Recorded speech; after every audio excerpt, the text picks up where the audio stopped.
क्या गुजरात में शराबबंदी है?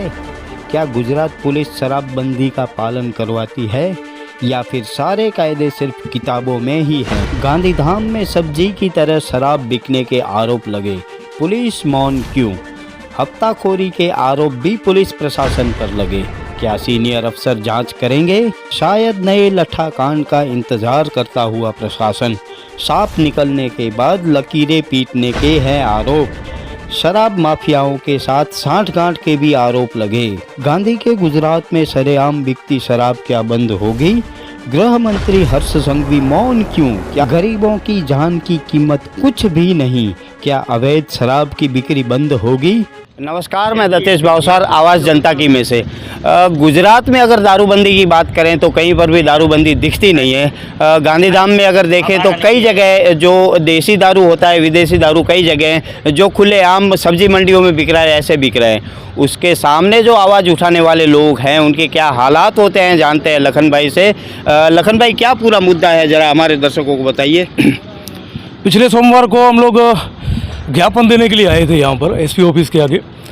एसपी साहब भी यहाँ पर मौजूद नहीं थे। इस संदर्भ में हाई कोर्ट के डीवाईएसपी साहब आए थे। उन्होंने ज्ञापन तो लिया नहीं, लेकिन दारूबंदी के विषय पर वो डिफेंस कर रहे थे खुद को या पुलिस को, जैसे वो कोर्ट में बैठे हुए जज हो। ठीक है, जज जैसे जजमेंट देता है उस तरह से डीवाईएसपी साहब जजमेंट दे रहे थे कि नहीं ऐसा कुछ है ही नहीं। ठीक है, और जिस जाति से मैं आता हूँ उस जाति के ऊपर भी उंगलियां उठा रहे थे। ठीक है, आप ब्राह्मण हो, आपकी जाति महान है, लेकिन हमारी भी जाति महान है, लोकतांत्रिक देश है। भारत का संविधान जाति करता ही नहीं है। उस तरह से मेरा मानना है कि कोई भी कर्मचारी हो, वो सरकारी कर्मचारी है, उनको इस देश के अंदर ये छूट नहीं है कि वो किसी जाति या किसी मजहब के बारे में कुछ बोले। एसपी ऑफिस के आगे अगर इस तरह से बयानबाजी होती है और एक डीवाईएसपी कक्षा के अधिकारी ऐसी बयानबाजी करता है तो वो गलत है और उसके ऊपर एफआईआर दाखिल होनी चाहिए। और मेरी तो विनती है पूरी आम जनता से कि कहीं भी कोई भी सरकारी कर्मचारी अगर आपकी जाति के ऊपर या कोई भी मजाक बनाता है किसी भी ज्ञापन का या किसी मुद्दे का, तो आप उसके ऊपर एक्शन लो। आप उसके उपली अधिकारी के पास जाओ, बात करो। जिस तरह से आज हम लोग एसपी साहब के पास आए, एसपी साहब ने बहुत अच्छी प्रतिक्रिया दी है। एसपी साहब ने खुलकर बोला कि नहीं, जो होगा हम उसके ऊपर एक्शन लेंगे। और दूसरी बात देखने जैसी ये है कि एसपी साहब ने बताया कि जिस डीवाईएसपी ने जातिवादी मानसिकता दिखाई थी वो डीवाईएसपी बहुत लंबी छुट्टी पर चला गया है, मतलब या फिर भेज दिया गया है, वो दिख रहा है। ये डिफेंस करने की जो सिस्टम बनी हुई है, इस सिस्टम के अंदर वो पता है मुझे कि पुलिस किस तरह से काम करती है। मैं खुलकर बोल रहा हूँ कि यहाँ पर गांधीधाम हो, अंजार हो या पूरे कच्छ के अंदर पुलिस हफ्ता लेती है, पैसा लेती है, इसलिए दारू बिक रहा है। लखन भाई, यह माना जाए कि हफ्ते की हथकड़ी इतनी मजबूत है कि लोगों के पुलिस वालों के ईमान तक बिक गए हैं। जरूर ईमान बिके हुए हैं, तभी तो खुद को डिफेंस कर रहे हैं, तभी तो कोर्ट के जज बने बैठे हैं पुलिस वाले। अगर ईमान नहीं बिका होता तो वो डिफेंस खुद को नहीं करते। वो ये कहते हैं कि नहीं, ज्ञापन लाओ, हम इस पर कार्रवाई करेंगे। 15 से 20 मिनट तक उन्होंने डिफेंस किया खुद को कि नहीं ऐसा कुछ है ही नहीं, आपके पास सबूत हो तो दिखाओ। है मेरे पास सबूत, लेकिन किसी भी सरकारी कर्मचारी की नौकरी मेरी वजह से जाए, वो आज भी बोल रहा हूँ कि मैं ये नहीं मानता हूँ। आप, मेरा काम है, मैंने किया है, आपका काम है, आप करो, लेकिन खुद को इतना डिफेंस मत करो कि आम जनता का विश्वास पुलिस के ऊपर से उठ जाए। दर्शक मित्रों, एक चीज़ आपको और बता दूं कि 11/12/2013 का सुप्रीम कोर्ट का जजमेंट है, किसी भी पुलिस कर्मचारी को यह छूट नहीं है कि वो आपकी शिकायत ना ले, उसको शिकायत लेनी ही पड़ेगी, चाहे उसके खिलाफ भी शिकायत क्यों ना हो। गोविंद भाई, यह माना जाए कि यहाँ पर दूसरे ड्राई स्टेट होने के कारण दारू नहीं बिक रहा है, लेकिन अगल बगल के राज्यों से तो ज़्यादा दारू बिक रहा है। गुजरात और महाराष्ट्र पहले एक था। 1960 में इंदुलाल याग्निक और रविशंकर महाराज जी ने ये भाषा के हिसाब से दोनों स्टेट को अलग किया। उस वक्त ये कहा गया था कि शराब पे पाबंदी लगाया जाए, लेकिन अभी तक किसी को भी ये नहीं दिख रहा है कि यहाँ पर शराबबंदी हो। और ख़ास करके ये कंडला कॉम्प्लेक्स के अंदर कोई ऐसा एरिया बताइए जहाँ पर शराब नहीं बिकता हो। देसी शराब हो, इंग्लिश शराब हो, जैसे इनके अड्डे लगा के बैठे हैं। और पुलिस को जब भी ऐसी संस्थाएँ ज्ञापन पत्र देती है तो उनको सीरियसली लेने की बजाय उन पे एलिगेशन किया जाता है, उनको डिमोरल किया जाता है। उन्हें जैसे कोई ये हमारे नेता हैं, उनको ऐसे डिमोरल किया जाता है या उनके ऐसा प्रभाव डाला जाता है, ऐसे दबाव में डाला जाता है कि ये लोग आए नहीं। आज छोटे छोटे व्यक्ति है जो परेशान है, गरीब एरिया हो या पोस्ट विस्तार हो, हर कोई व्यक्ति यहाँ पर शराब से परेशान है, खुलेआम बिक रहा है। अगर कोई संस्था रजूआत करती है तो उसको पूरी गंभीरता से सुननी चाहिए, उसकी FIR लेनी चाहिए और उसके ऊपर एक्शन लेना चाहिए।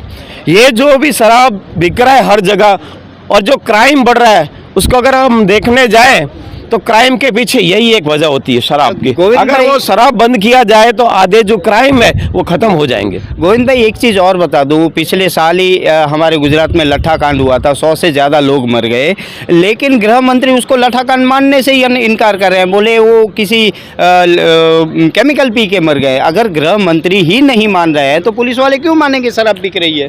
गृह मंत्री सभी घटनाओं से वाकिफ होते हैं और अपनी सरकार का नाम खराब न हो इसलिए जो शराब को ये लोग केमिकल में डाइवर्ट करके अपना बचाव कर रहे हैं। एक्चुअली ये शराब ही बिक रहा है। जब तक यहाँ पर बड़ा लट्ठा कांड नहीं होगा तब तक ये सरकार की आंखें नहीं खुलेगी। इसका मतलब यह है दर्शक मित्रों कि जब तक 100-200 लोग लट्ठा कांड में नहीं मरेंगे तब तक जनता की आवाज़ कोई भी सरकार नहीं सुनेगी और पुलिस तो बिल्कुल नहीं सुनेगी। लखन भाई एक चीज़ मैं आपको और पूछना चाहूँगा कि आपने एक वीडियो भी वायरल किया था, पुलिस की जो जाँच चल रही थी उससे 100 मीटर दूर खुलेआम शराब बिक रही थी। क्या यही कारण है कि यहाँ शराब माफिया है वो खुलेआम हो चुका है और हर जगह शराब बेच रहा है?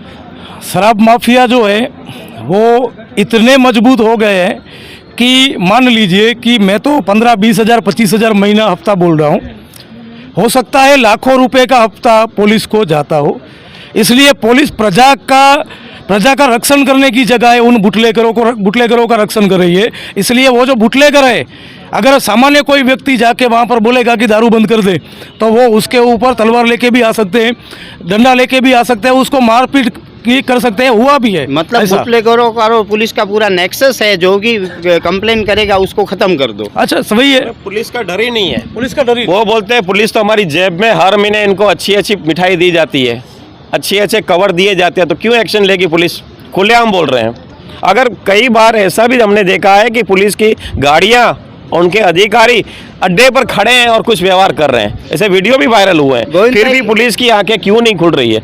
गोविंद भाई गांधी का गुजरात है, ड्राई स्टेट है, बावजूद अगर दारू की नदियां बह रही हैं तो जनता अब क्या करे? यह समाधान आप लोगों को ही ढूंढना पड़ेगा। क्या करे जनता? इसके लिए जो NGO हैं जो वाकई में जो काम कर रहे हैं समाज के लिए, उनको आगे आना पड़ेगा, रोड पे उतरना पड़ेगा, क्योंकि ये जो माफिया है, शराबी माफिया है, इन्होंने इतना अपनी जड़ मजबूत कर ली है कि पुलिस प्रशासन को भी ये लोग दाद नहीं दे रहे हैं। सामने जो शिकायत करने आते हैं उनको धमकियाँ दी जाती है। इसके लिए NGO है, समाज के जो प्रेसिडेंट हैं और जो चुनाव में जीते हैं, जो पब्लिक जिन्होंने चुनाव में उनको जीता है, वो भी उनको आगे आना चाहिए, सपोर्ट करना चाहिए। ये पब्लिक के हित में है। सबसे बड़ी दिक्कत यही है कि जो पॉलिटिशियन है वो शराब माफियाओं के साथ मिले हैं, इसलिए पॉलिटिशियनों से दूर रहा जाता है। एक बहुत अच्छा शेर है, लगे जो तुक्का तो तीर हो जाए, फटे जो दूध तो पनीर हो जाए, मवालियों को न देखा करो हिकारत से, न जाने कौन सा गुंडा वजीर हो जाए।